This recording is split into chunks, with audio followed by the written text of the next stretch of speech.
ప్రభుత్వం పోవడానికి మెయిన్ కారణం ఏంటిదంటే, గత బీఆర్ఎస్ ప్రభుత్వం మీద మేము కొట్లాడింది దేనికోసం అంటే, ఈ ఎగ్జామ్స్ అన్ని ఓవర్ ల్యాప్ అవుతున్నాయి, గ్రూప్ 2 ఎగ్జామ్ని పోస్ట్ పోన్ చేయాలని చెప్పేసి మేము గత బీఆర్ఎస్ ప్రభుత్వం మీద కొట్లాడితే అందరూ, ఈవెన్ గ్రూప్ 1 పేపర్ లీక్ అయినప్పుడు కూడా ఏ నిరుద్యోగి రోడ్ల మీద ఎక్కినటువంటిప్పుడు మేము గ్రూప్ 2 అభ్యర్థులు, మేము మా న్యాయమైన డిమాండ్, మా ఎగ్జామ్స్ అన్ని ఓవర్ ల్యాప్ అయినని చెప్పేసి మేము టీఎస్పీఎస్ని 2 సార్లు ముట్టడించి, ఈ గ్రూప్ ఆ టీఎస్పీఎస్సీ 2 సార్లు ముట్టడి కార్యక్రమమే అందరి నిరుద్యోగులు చైతన్యవంతం చేసింది. డిఎస్సి కావచ్చు, గురుకుల కావచ్చు, జేఎల్ కావచ్చు, అందరిలో చైతన్యం చేసి ఈ గ్రూప్ 2 అభ్యర్థులతో పాటు మిగతా ఆబ్స్టెంట్ కూడా ఏకమయ్యి ఆ గత బీఆర్ఎస్ ప్రభుత్వాన్ని గద్దెదించి ఈ రోజు మేము కోరుకున్నటువంటి కాంగ్రెస్ ప్రభుత్వాన్ని తెచ్చుకున్నాము. ఇష్టపడి తెచ్చుకున్నాము.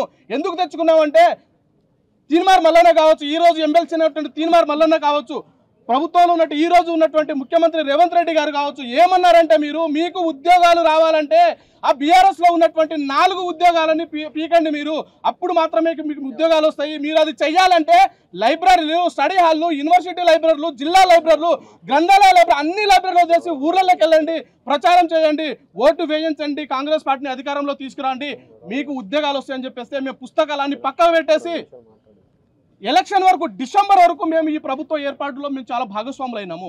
రేవంత్ రెడ్డి ముఖ్యమంత్రి గారు కూడా ముఖ్యమంత్రి ప్రమాణ స్వీకారం చెప్పినప్పుడు ప్రతి వేదికల మీద నిరుద్యోగుల ఓటు బ్యాంకు తోటి ఈ రోజు కాంగ్రెస్ ప్రభుత్వం ఏర్పాటైంది. అలాంటిది మేమే అడుగుతున్నట్టు డిమాండ్ చేస్తలేమండి. ఎవరైనా మా నిరుద్యోగ మిత్రులు ఎవరైనా కానీ ఆవేశంతో, బాధతో మాట్లాడి ఉండొచ్చు, కోపంలో మాట్లాడి ఉండొచ్చు, వాళ్ళందరి తరపున మేము క్షమాపణ వేరుకుంటా ఉన్నాము. ఎందుకంటే ఆవేదన ఉంటుంది, ఒక్కొక్కరు ఆలోచన ఒక్కొక్క విధంగా ఉండదు. వాళ్ళు ఎవరైనా మాట్లాడి ఉంటే ఆవేదనతో మాట్లాడి, కడుపుతో మాట్లాడి, దాన్ని మీరు ఎవరు కూడా వ్యక్తిగతంగా దృష్టిలో పెట్టుకొని మాలాంటి నిరుద్యోగ సీరియస్ యాస్పిరెంట్కు అన్యాయం చేయకండి.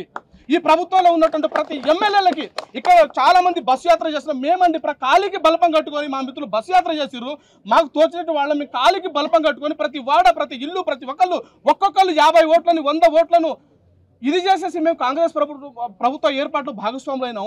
అలాంటిది మాకెందుకు అన్యాయం చేస్తూ ఉన్నారు? మరి ప్రభుత్వానికి ఎవరైనా మిస్గైడ్ చేస్తున్నారా, లేకుంటే అధికారులు ఎవరైనా మిస్గైడ్ చేస్తున్నారా మాకు అర్థం కావట్లేదు. కానీ రేవంత్ రెడ్డి గారే ప్రెస్ క్లబ్లోకి వచ్చేసి గ్రూప్ 2లో ఉన్నటువంటి పోస్టులను, ఇప్పుడున్నటువంటి పోస్టులను పెంచి ఎగ్జామ్ నిర్వహిస్తామన్నారు. కానీ ఎందుకు గ్రూప్ 1లో అడగకుండా పెంచారు, డిఎస్సిలో పెంచారు, అన్నింటిలో పెంచారు. కానీ గ్రూప్ 2 అభ్యర్థులు ఏం తప్పు చేశారండి? ఏం పాపం చేశారండి? ఈ ప్రభుత్వ ఏర్పాట్లు భాగస్వాములు అయింది గ్రూప్ 2 అభ్యర్థులే కదా. మరి ఎందుకు గ్రూప్ 2 అభ్యర్థులకు అన్యాయం చేస్తూ ఉన్నారు? ఒక్కొక్కళ్ళకు పెళ్లిళ్ళు, మీరు క్యాలెండర్ ఇయర్ అంటున్నారు, మేము క్యాలెండర్ ఇయర్ని తప్పు పడతలేము. కానీ ఇక్కడ ఉన్నటువంటి మేము 10 సంవత్సరాల నుంచి బీఆర్ఎస్ పాలనలో మేము చాలా అన్యాయమైనాము.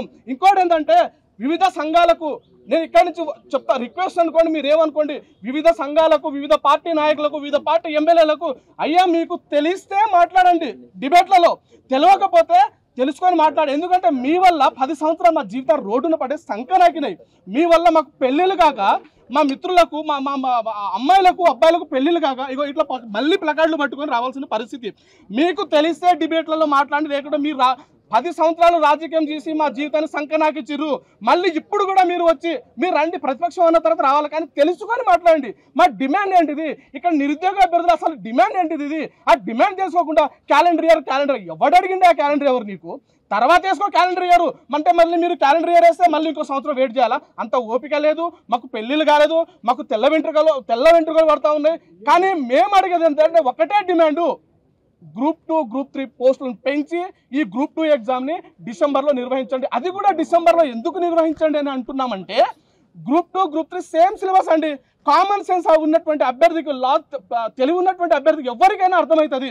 గ్రూప్ 2, గ్రూప్ 3 సేమ్ సిలబస్ అంటే సేమ్ ప్యాటర్న్. ఈ 2 ఆగస్టులో ఎగ్జామ్ పెట్టి, గ్రూప్ 2 ఎగ్జామ్ పెట్టి, నవంబర్లో మళ్ళీ గ్రూప్ 3 ఏంటంటే, ఆగస్టులో గ్రూప్ 2 ఎగ్జామ్ రాసినటువంటి అభ్యర్థి నవంబర్ గ్రూప్ 3 వరకు వెయిట్ చేస్తాడా చేయడా? ఒక్కసారి ఆలోచించండి. చేస్తాడు. కానీ అశోక్ నగర్ లో ఒక ఫేక్ బ్యాచ్ తయారైంది. ఆ ఫేక్ బ్యాచ్ ఎవరంటే గవర్నమెంట్ ఉద్యోగులు. వాళ్ళు ఆగస్టులో పోస్టు పెంచకుండా ఎగ్జామ్ పెట్టాలి అంటున్నారు. ఎందుకంటే వాళ్ళకి ఆల్రెడీ సెక్యూరిటీ ఉందయ్యా. మాకు ఏ సెక్యూరిటీ లేకుండా ఇలా ప్లకార్డులు పట్టుకొని ఈ లైబ్రరీలో మేము 5 రూపాయల భోజనం తింటూ ఉన్నాము. వాళ్ళకు మహా అంటే 3-4% ఉంటారు. వాళ్ళ కోసము మా జీవితాలని ఆగం వేయకండి. కానీ ఎందుకంటే మన న్యాయమైన డిమాండ్ ఇటు మేము ఇప్పటికీ మన మానవత దృక్పథంతో మా మీద ఆలోచించి మా గురించి ఆలోచించి మీతో పాటు మేము ఎలక్షన్లో తిరిగి ప్రచారం చేసి ఓట్లు వేసి ప్రభుత్వ ఏర్పాటు కారకులైనటువంటి వాళ్ళు మేము ఈ గ్రూప్ 2 గ్రూప్ 3 పోస్టులను పెంచి ఈ ఎగ్జామ్ని డిసెంబర్లో నిర్వహించాలి. అదేవిధంగా ఏంటంటే ఒక్కొక్కరికి పెళ్ళిళ్ళు కాలేదండి. వాస్తవంగా నేనే ఎగ్జాంపుల్, మా తమ్మునికి మొన్న ఏప్రిల్లో పెళ్ళయింది, వాడు ఎస్ఐ, వాడు ఎంగేజ్మెంట్ కూడా పోలేదండి నేను. ఎందుకంటే ఏ ముఖం చూపించుకోవాలి, ఇంటికి వెళ్ళి ఎక్కడ ఊళ్ళో చుట్టాలను అడిగినా ఏడికి అడిగినా కానీ అరే మీ తమ్మునికి ఉద్యోగం వచ్చింది నీకు ఎందుకు రాలేదంటే ఇగో ఈ గత ప్రభుత్వం చేసినటువంటి కారణాలు ఇగో ఇవి. అరే ఈ గత ప్రభుత్వం చేసినటువంటి కారణాలు ఇప్పటికైనా మీరు తెలుసుకోండి, ఆ నిజాన్ని తెలుసుకోండి. మీ పాలనలో మేము ఆగమైనాము, ఇప్పటికైనా నిజాలు తెలుసుకోండి. వచ్చేటప్పుడు కూడా మీరు మాట్లాడేటప్పుడు అరే నిరుద్యోగులు అన్యాయమైనారు, ఇప్పటికైనా అసలు విషయాన్ని ప్రతిపక్షాలు తీసుకెళ్ళండి. ఎందుకంటే గ్రూప్ 2 గ్రూప్ 3 పోస్టులను పెంచి ఎగ్జామ్ ని డిసెంబర్ లో నిర్వహించాలని చెప్పేసి తెలంగాణ రాష్ట్రంలో ఉన్నటువంటి 5.5 అభ్యర్థుల యొక్క డిమాండ్, దయచేసి మా డిమాండ్ నెరవేరుస్తారని చెప్పేసి ఈ వేదిక నుంచి మేము చేతులు జోడి వేడుకుంటా ఉన్నాము.